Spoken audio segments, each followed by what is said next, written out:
মাত্র 25-এই বেকারত্বের তকমা আটকে দেওয়া ছেলেটার নিভৃতে কান্নার ইতিহাস কখনো জানতে চায় না এই সমাজ। বেকার তকমাটার মধ্যে যে অবজ্ঞা লুকিয়ে থাকে তাকে নিয়েই কাটাতে হয় দুঃস্বপ্নের রাতগুলো। আত্মীয় স্বজন থেকে বাবা মা, প্রত্যেকের চোখেই একই প্রশ্ন, এত লেখাপড়া করে হলো কি? ছেলেদের কানতে নেই বলে বলে একটা 5 বছরের শিশুকেও বোঝানো হয় অনুভূতি শূন্য থাকার কৌশল। ভবিষ্যতে মা থেকে প্রেমিকা, স্ত্রী থেকে বান্ধবী, সকলের মুখেই এক কথা, তুমি একটুও ইমোশনাল নও, রোমান্টিক নও। এত বছর ধরে যে অনুভূতিগুলোকে হত্যা করার প্রক্রিয়া শেখানো হলো সেগুলোই কাজ করছে তো। অবাক হওয়ার কিছু নেই।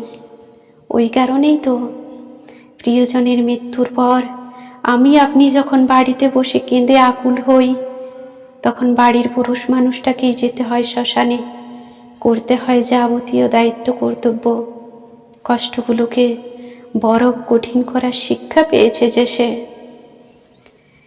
বিশ্বাস করুন, সব ছেলেরা আপনার গায়ে হাত দেবার জন্য মুখিয়ে থাকে না। জেনারেল কম্পার্টমেন্টে তারাও সংকুচিত হয়ে বসে থাকে।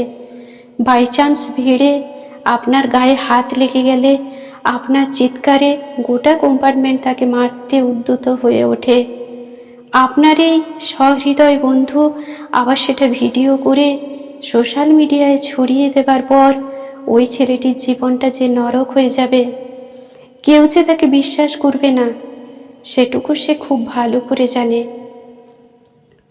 একসঙ্গেই সময় কাটিয়েছিলেন তারা, শারীরিক সম্পর্কে লিপ্ত হয়েছিল দুজনের সহমতেই। তারপর মেয়েটির হঠাৎ মনে হলো এটা রেপ। অগত্যা ছেলেটিকে হাজির হতে হলো থানায়। ফোন 98-এ সত্যিই যাদের প্রয়োজন, যারা সত্যিই নির্যাতিতা, তারা ব্যবহার করতে পারে না। তারা এত আইনই জানে না। বেশিরভাগ ক্ষেত্রে ব্যবহার করে চাকুরি করা মেয়েটা, মোটা খোরপোশের আশায়। আইন এখনো অবধি শুধু মেয়েদের জন্যই, পুরুষদের জন্য এখনো অবধি কোনো আইন নেই। এটা সব থেকে দুর্ভাগ্যের। 5 বছরের শিশুপুত্রের প্যান্ট খুলে মজা করাটাও মলেস্টেশনের আন্ডারেই পড়ে। এটুকু বোধহয় বোঝা উচিত এই সমাজের। বিভিন্ন ভিডিও রিলে দেখি মজা করে স্ত্রী স্বামীকে মারছে, কমেন্ট বক্সে হাসির ইমোজি। একইভাবে যদি মজা করে স্ত্রীকে মারা হয় তখনই ইমোজি বদলে যায় রাগে। দৃষ্টিভঙ্গিতে এত ফারাক কেন? মজা হলে দুটোই মজা। এগুলোকে ফানি ভিডিও দেখতে হেসে শিখুন। এই যে আরজি করের একজন মহিলা ডক্টর খুন হলেন, তারপর প্রতিবাদে নামলো হাজার হাজার পুরুষ। কারণ তারা কারো ছেলে, কারোর প্রেমিক, কারো স্বামী, কারো পিতা। কিন্তু ওই একজন বা দুজনের জন্য গোটা পুরুষ সমাজ লজ্জিত। বিয়ের পর মেয়েরা তাদের অনেক শখ আহ্লাদ ছেড়ে দিতে যেমন বাধ্য হয়, তেমন ছেলেরাও ছাড়ে। তার অফিস থেকে ফিরে বন্ধুদের সঙ্গে আড্ডা দেওয়া, তার গিটার নিয়ে টুংটাঙের অভ্যাস, ক্যানভাসে রং তুলির বেখেয়ালি টান।